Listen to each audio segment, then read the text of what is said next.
మౌనమే నీ భాష. శ్రీ శంకర భగవత్పాదులు తమ బ్రహ్మసూత్ర భాష్యంలో చెప్పిన గాథ. బ్రహ్మ మానసపుత్రులైన సనక, సనందన, సనత్కుమార్, సనత్సుజాతులు నలుగురికి విరక్తి కారణంగా వివాహం చేసుకుని సంసార బంధంలో చిక్కుకోవడం ఇష్టం లేదు. వైరాగ్య భావంతో జనన మరణ వలయం నుండి బయటపడాలని కోరుకున్నారు.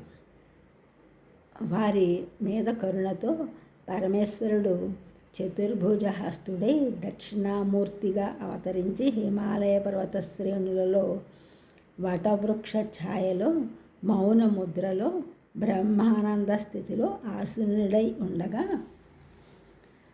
పునర్జన్మ నుండి ఎలా తప్పించుకోవాలో తెలుసుకుని తమ సందేహాలను తీర్చుకున్నటకై సనక, సనందనాదులు దక్షిణామూర్తి వద్దకు వచ్చారు. దక్షిణామూర్తి రూపంలో ఉన్న పరమేశ్వరుడు మౌనంగానే ఉన్నాడు. అయినా ఆయన మౌనమే శక్తివంతము, కృపాచరితము అయినందున ఆ మహర్షుల సందేహాలు పటాపంచలైపోయాయి. పౌర్ణమి నాటి రాత్రి అమావాస్య నాటి రాత్రి వలె చీకటిగా ఉంటుంది. చీకటి లేని రాత్రి ఉండదు. పౌర్ణమి నాటి రాత్రిపూట మనుషులు వీధుల్లో తేలికగా నడవగలరు, తమ మామూలు పనులు చేసుకోగలరు. కానీ పుస్తకం చదవాలి అంటే కష్టపడాలి. అదే అమావాస్య నాటి రాత్రి ఆకాశం మేఘావృతం అయి ఉంటే మామూలు పనులు చేసుకోవటం కుదరదు. ఇక చదవటం గురించి వేరే చెప్పవలసిన అవసరం లేదు. సనక, సనందనాది మునుల అజ్ఞానం పౌర్ణమి నాటి చీకటి వంటిది.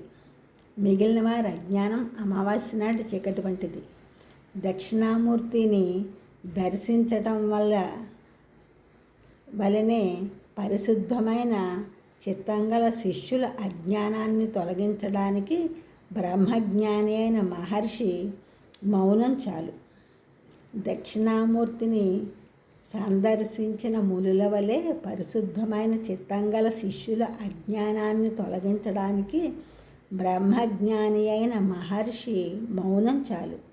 కానీ మందబుద్ధుల అజ్ఞానం గహనమైనది కాబట్టి దానిని తొలగించడానికి సద్గురు బోధనలు అవసరం. ఈ ఛానల్ చూస్తున్నందుకు కూడా సబ్స్క్రైబ్ చేయండి, షేర్ చేయండి, లైక్ చేయండి, కామెంట్ చేయండి. సబ్స్క్రైబ్ చేసినందరూ కూడా కృతజ్ఞతలు, షేర్ చేసిన వాళ్ళు లైక్ చేస్తున్నారు, కామెంట్ చేసిన వాళ్ళందరికీ కూడా ధన్యవాదములు.